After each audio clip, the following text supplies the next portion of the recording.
Rushing TDs. Jamar Gibbs this week joined 8 other times where a player had 3 rushing touchdowns in a single game. This category is dominated by Jonathan Taylor, who's done it 4 times.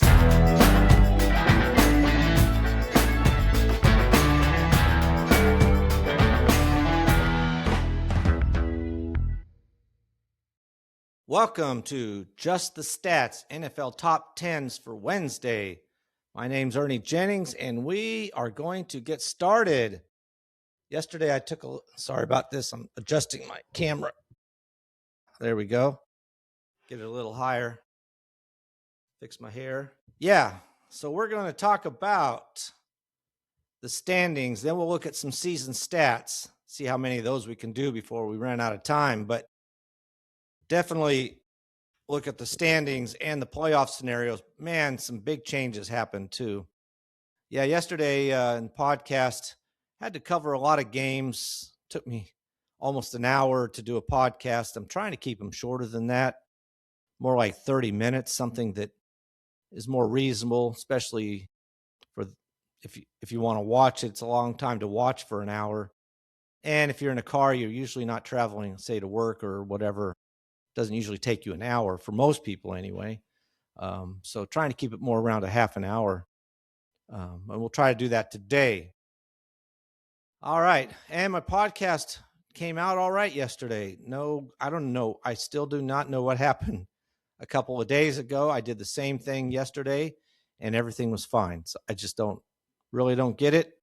It must have just been one of those computer glitches that happen on occasion. But again, we're going to start with the standings, and we'll start in the AFC East. Now, this hasn't really changed much. The New England Patriots were on a bye, and they are still in first place, 11-2 over the Buffalo Bills, who are 9-4. New England Patriots 10-game winning streak. That's like I had mentioned that last week when I was talking about the rankings, team rankings. It's tough to put up 10 games in a row. Now, in this division, interestingly enough, every team won. Buffalo Bills, they won their game over the Bengals, came back late in the fourth quarter with a couple interceptions to pull that game out over the Cincinnati Bengals. Miami Dolphins won again. They're now 6-7. They've won 4 in a row, trying to make a late push to, get in the playoffs. As a wild card team, possibly. It's going to be tough, but they win out. They go 10-7. It would be tough. They're going to need some help for sure, but it's nice to see, a 4-game winning streak by any team. Then the New York Jets, they also won. So they are 3-10 now. So every team won in this league. Well, New England Patriots were on a bye, but they had won the week before, so good week for this particular division. All right, let's look at the AFC North. Now, this one's just convoluted. And Cincinnati Bengals let that game against the Buffalo Bills get away. I mean, they were winning until halfway through the fourth quarter. Buffalo scores, and then immediately 2 plays in a row, Burrow throws an interception, return for a touchdown, then throws an interception on the next play, next time they have the ball as well. And that game's over. All of a sudden, the Bills win it. But Cincinnati, if they had won, they would have been within reach of Pittsburgh Steelers. Now, the best Cincinnati's going to do is 8-9. That's not to say that the Steelers and the Ravens can't go 8-9 as well, but it really is pretty much out of their hands now. Now, the Pittsburgh Steelers beat the Ravens, so they're 7-6 to 6-7 for the Ravens. Still a couple of division games to go. And Baltimore and the Pittsburgh play the last game of the year, too. So that could potentially be for the division title. We'll have to see. But this division, only one team's going to the playoffs. Whoever comes in first, whoever wins the division, because, I mean, it's looking very much like the winner of this division could even go 9-8. So not the best division this year at all. That's the AFC North. And Cleveland Browns, they're 3-10. So got 3-10 Browns, 4-9 Bengals, 6-7 Ravens, and the 7-6 Steelers. Now, looking at the AFC South, well, the Jacksonville Jaguars beat the Indianapolis Colts last Sunday. They both were at 8-4. Now the Jaguars are 9-4, 3-1 in the division. A couple of games left still for them, but they're both.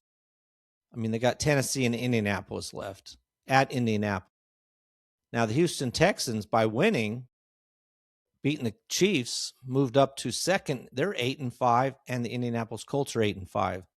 Now the problem for the Colts is they dropped to third. They dropped out of the playoffs.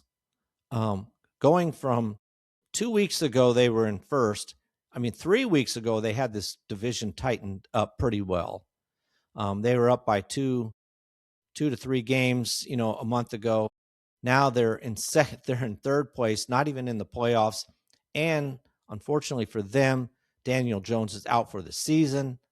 And they have the toughest schedule, pretty much, at Seattle, play San Francisco, Jacksonville, at Houston, and they don't have their quarterback. It's going to be rough. They could end up actually losing every game and going and having a losing record after being 7-1.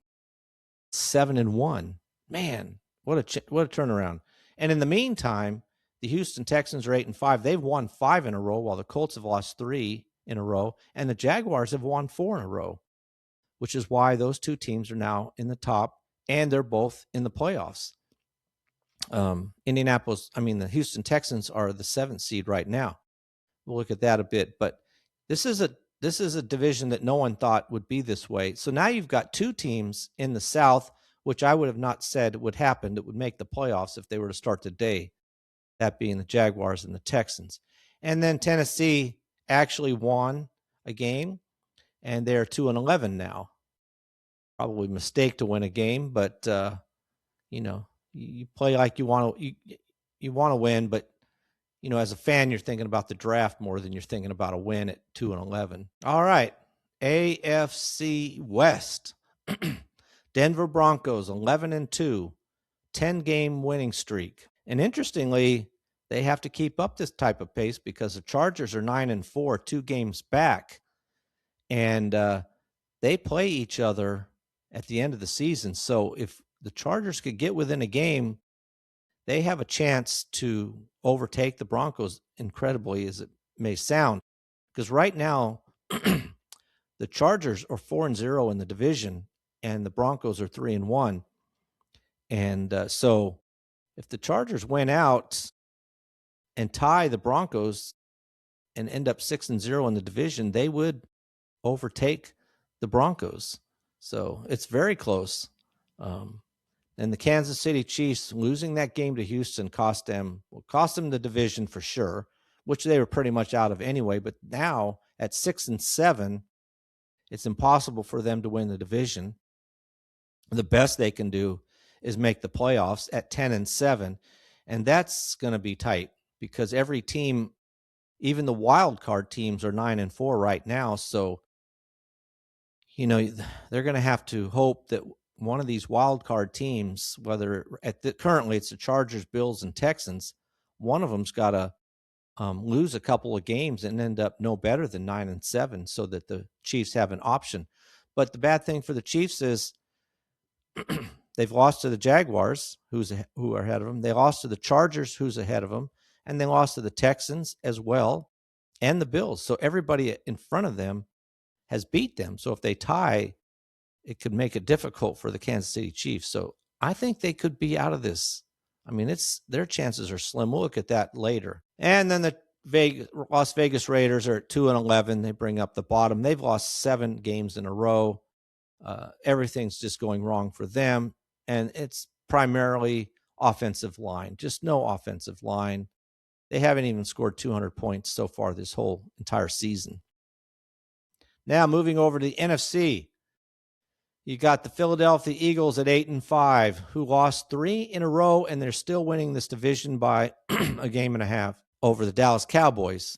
So it's allowing, even though the Cowboys lost last week, it's keeping them in this with a chance to win.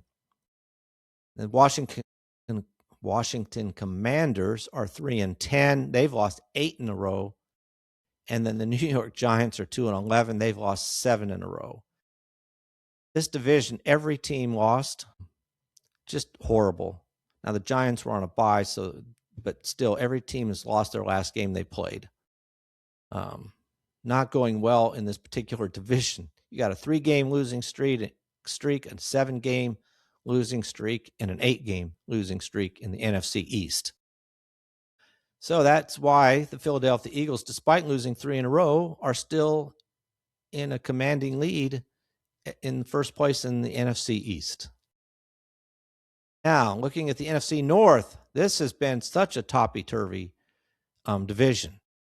And it's amazing to see this division and what's happening here. The Chicago Bears were in first place. They played Green Bay. They lost. So now Green Bay Packers 9-3-1 are in first place. They're on a 4-game winning streak. Chicago Bears losing dropped to 9-4. Detroit Lions won, so they're back up to 8-5. And then the Minnesota Vikings, who did win, but they're now at 5-8. What a division. And it just keeps changing. Green Bay, by winning, now in the division lead, they're number 2 in the playoff standings. And the Chicago Bears dropped down from first to first in the playoff standings. They were. Now they're 7th. They're the 7th team, so they're the 3rd wild card team right now. What a drop. It just shows you they cannot afford to lose. Nobody in this division can afford to really lose. The Lions right now are the team right outside looking in the playoffs. They're the next team in line. And they've got some tough games. All these teams do. And we'll look at that in a minute. But, man, it's going to be rough to see who can come out of this alive by the end of the season. I don't know. And we'll look at their schedules when we look at the playoff scenarios. But you got Green Bay Packers in first, 9-3-1. Chicago Bears second, 9-4. Detroit Lions 8-5 in third. And Minnesota Vikings are in fourth at 5-8. Now, the Green Bay Packers at 9-3-1 have a distinct advantage because they're also 4-0 in the division. So that could end up helping them as well. Now, in the NFC South, wow, this division, Tampa Bay Buccaneers the wheels have fallen off. They look bad. Now, they are getting back Evans. Probably they play Thursday night too. But they're playing Atlanta, so it's a chance that they could win that game and try to get back and stay in the lead. But right now, they're winning the division at 7-6. Carolina Panthers, who were on a bye, are 7-6 as well. So they're tied. It's tight there, and it's going to be decided by them because they still play each other 2 times. Now for the Buccaneers, 3 of their 4 games left are in the division, and so that really will determine who wins this division. The same goes for the Carolina Panthers. They play the Saints, and then they play the Buccaneers twice. So it's going to come down to the wire for these 2 teams between the Tampa Bay Buccaneers and the Carolina Panthers. And as I said more than once, I would have never thought the Carolina Panthers would be in this at all. But they are. Good for them. So you got the Tampa Bay Buccaneers and the Carolina Panthers are 7-6. Atlanta Falcons are 4-9 on a 2-game losing streak. And then the New Orleans Saints won their game, and they're over the Buccaneers, and they're now 3-10. And our last division, NFC West. And this is now, unlike the last one, where everybody's no better than 7-6, this division, you got the Rams in first at 10-3. Seattle Seahawks are in second at 10-3. San Francisco 49ers are in third at 9-4.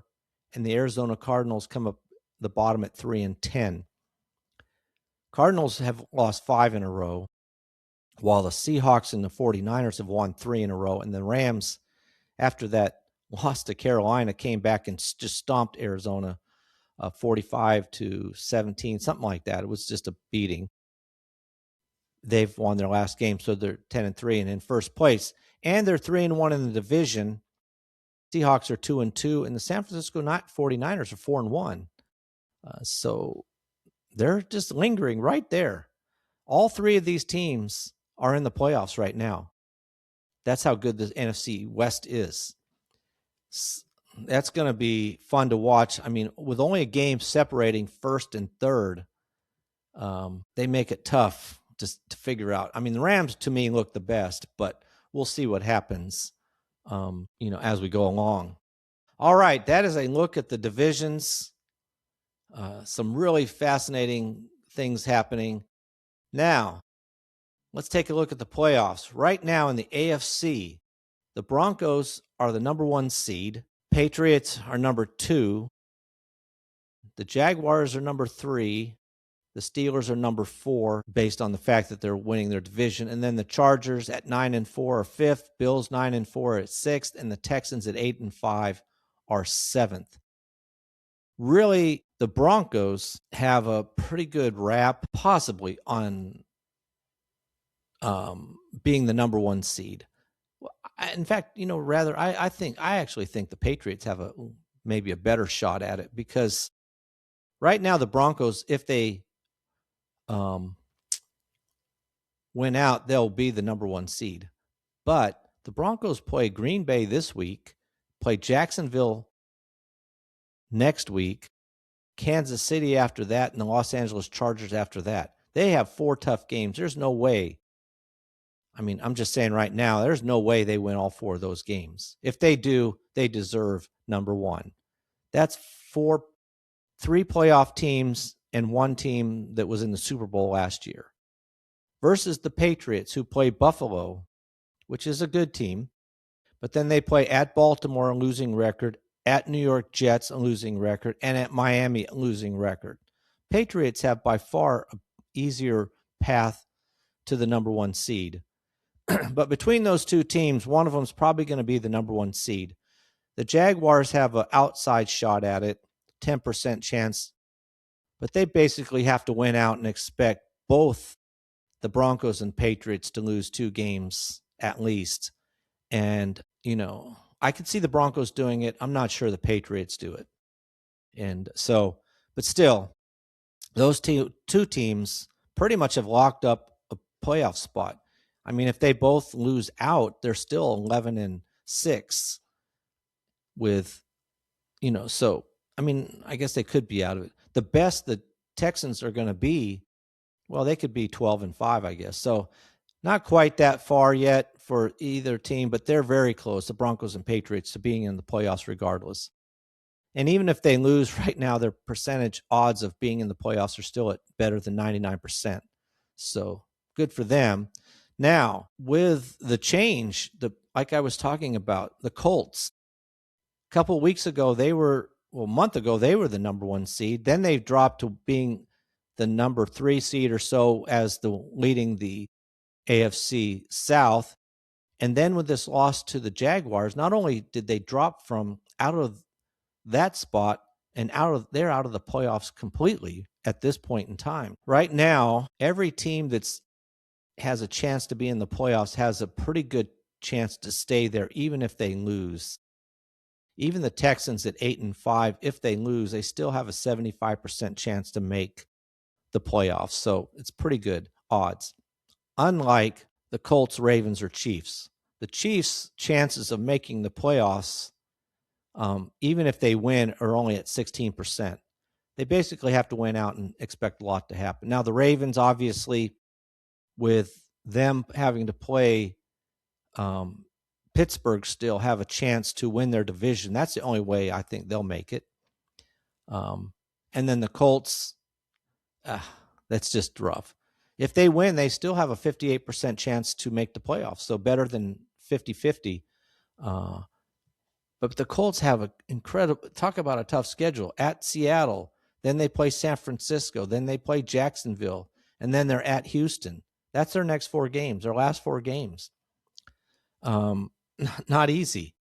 Versus somebody like the Chiefs. They play the Chargers. That's a tough game. But then they play at Tennessee. Then they have Denver. And then they're at Las Vegas. So 2 of those 4 games they should win. And I expect possibly they beat either the Chargers or Denver. I don't see them winning out. Not the way they've played so far this season. So, it's almost set.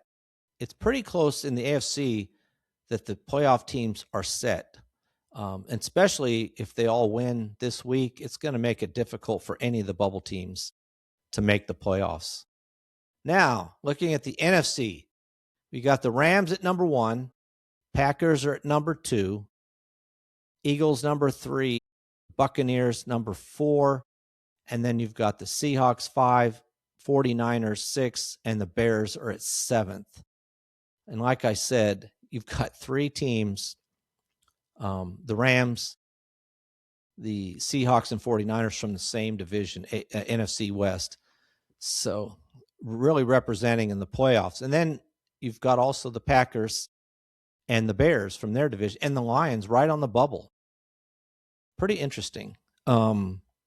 Something's going to have to give, because obviously the Eagles and the Buccaneers are from their division. Somebody's going to show up from their division to make it difficult. But right now, there's only 2 teams on the bubble that are even worth mentioning. One's the Lions, who, if they win this week, their chances of making the playoffs are at 72%. So it really is up there. And they're playing the Rams, though. Man, that's a tough game. Playing the best team in the NFL. So the Lions' schedule is the Rams, then the Pittsburgh, at Minnesota, at Chicago. That Chicago game could definitely be a playoff game. One of those teams could be vying to be in the playoffs. The Bears dropped from number 1 seed to 7th in the playoff standings. They lose again. They're playing Cleveland. They probably won't lose that game. But then they have Green Bay, at San Francisco, and Detroit. So their last 3 games are tough. They could end up this season at 10-7 and miss the playoffs. It's going to be close. The 49ers, on the other hand, they're the 6th seed. They play Tennessee at Indianapolis, which would have been a tough game if Jones had been there. But now that he's not, it should be a win. Then they play Chicago. That's at home. And they play Seattle. They have 3 home games, and the 1 game away is Indianapolis. So the 49ers have a chance to, let's say they win at least 3. They could go 12-5. So there's nothing that says that right now, even though the Rams are number 1, that they're in. The odds for these teams in the top 7 to make the playoffs are nowhere near as good as they are in the AFC. It's a much more wide open race with so many good teams in the division. When you've got 2 divisions with 3 teams vying for the playoffs, it just makes it difficult to figure out who's going to end up winning overall. So right now, the Rams are the best team, but Seattle Seahawks are also, even though they're a wild card team, they're 10-3 as well. So the Rams, if they win, they're in the playoffs. That's that simple. They got 100% chance, it says, to make the playoffs if they win. All right. Must be all the they'd be 11 and the worst they would be is 11-6. Wow. I guess with all the different scenarios. Same with the Seahawks and the Packers. If they win, they're at 99% chance to make the playoffs. So basically a win guarantees them to get in. The Rams, even if they lose, there's still a 95% chance that they make it. The Rams' schedule is Detroit, tough game, at Seattle, another tough game, but then they wrap up their season at Atlanta, and then they play Arizona. So really, their games left are not that difficult. All right, so we got some good matches going up here and some good games. We'll look at that when we look at the top 10 teams. We'll look at some matchups. What's some good matchups coming into this weekend? All right, let's switch gears here and look at a little bit of the season leaders so far this season. And we're just looking at game ones here today. those players that made some kind of an impact this week. And as far as passing yards, the only player in the NFL last week to make it into the top 10 this season as far as a game performance was Dak Prescott when he threw for 376 yards in a loss, though. That was the 9th best passing yardage game so far this season. Joe Flacco, believe it or not, for the Bengals, still has the highest and probably might stay there. 470 yards he had in a loss. That was way back in week 9. That's the best game so far. We've had 5 times the players thrown for over 400 yards this season. And on this list of top 10 players, only Matthew Stafford's on it twice. He had 375 yards in week 4, 389 yards in week 5. Only player on here twice. All right, looking at another stat, and that's interceptions. Well, Jalen Hurts had just a unbelievably bad game, and they still came close to winning that game. But Jalen Hurts had 4 interceptions, which tied the highest number with Sam Darnold and Max Brosmer for the Vikings and Darnold for the Seahawks. Only 3 players to throw 4 interceptions in a game so far this season. 11 times a quarterback has thrown 3. So Jalen Hurts joined that negative category. And then another negative for the quarterbacks. Justin Herbert was sacked 7 times last week in a loss. Every team up here, except for Daniel Jones, was sacked 7 times in week 10, but the Colts still ended up winning that game. Geno Smith leads this category in week 12. Oh, that was the week on Thursday night. Josh Allen was sacked 8 times in a loss. And then on Sunday, Geno Smith was sacked 10 times for a loss as well. And that was both games in week 12. So now here's Justin Herbert last week getting sacked 7 times for the Chargers. All right. Let me look at that real quick. Was that in a loss though? Week 14? That's what I'm thinking. Let me check it out real fast. Where is that? Oh no, they won. Chargers actually won that game. That was the game with the Eagles, 22-19. I guess even though he sacked 7 times, at the same time, Hurts was throwing 4 interceptions and fumbling. That was a crazy play in that game when he threw an interception. The guy who intercepted it was running. He lost it. He fumbled it. Then Hurts picked it up, and then he fumbled it. And then the team that intercepted it actually got it back. What a crazy play that was. All right. Now let's look at some rushing leaders here.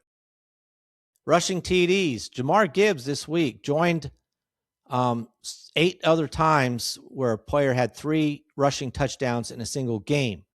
This category is dominated by Jonathan Taylor, who's done it 4 times. No one else has done it more than once, but Jahmyr Gibbs joins that list. 8 times that it's happened so far this season. 3 touchdowns in a single game. And then in quarterback rushing yards, a couple of big games here. Justin Herbert last week in that game, in that win. What a game that was. Went into overtime and everything. Both quarterbacks were gutting it out. Herbert running around had 66 rushing yards, which was good enough to time for 6th best this season so far by a quarterback. But he's running with a broken hand. Really, wow. Just every time you're thinking, oh man, somebody's gonna hit that hand, and he's done. And then Josh Allen in their comeback win. I already talked about this, but he had 78 yards in their win in week 14. But Cincinnati Bengals, I mean, you're talking about Josh Allen. They've got their back to him. He's running all over the field, and it's like, what are you doing? Why are you not paying attention to Josh Allen? Of all people, you don't have to double team a single player, wide receiver or anybody for the Buffalo Bills. You just focus on Josh Allen. That's what you needed to do, and they didn't do it. So he was just able in the second half just to pass and run anywhere he wanted to. He ended up with 78 rushing yards to be one of those top 10 games as far as quarterback rushing yards so far this season. 2 of them, in fact, with Justin Herbert being the other one. All right, we'll wrap it up right there. Those are a look at some of the top numbers this season as far as games go. Tomorrow, we'll look at some of the season leaders overall. Got some moves happening. Still have some of the same numbers for some players still at the top of their game, but some other players moving up on them. All right, appreciate you listening. That's a look at what we had today. Man, these games, with only 4 games left in the NFL season before we hit the playoffs, we've got some tight races in some divisions. Every division, even the Eagles, could end up losing their division, especially the way they're playing. And despite the fact that they have a little bit of a lead, unlike some other divisions, but they're very tight. And so every game as we go out are important. It's really fun to watch. So we do have a game tomorrow night, big game for the Tampa Bay Buccaneers, try to get on track. We'll talk about that game. We'll probably mention it tomorrow, but we'll definitely talk about it on Friday. So please like and subscribe to this podcast. You can find it on YouTube, the video with the charts that I'll post on all the division leaders, the standings, the playoff scenarios, all that will be posted up on the video if you watch it on YouTube at Just the Stats NFL. Also, you can, of course, listen to this podcast on YouTube or Apple or Spotify or whatever app you might use. Please subscribe, and please comment if you got a comment, and I'll try to answer it as soon as I see it. So that is a wrap for Just the Stats NFL Top 10s for Wednesday. So until tomorrow, I'm out.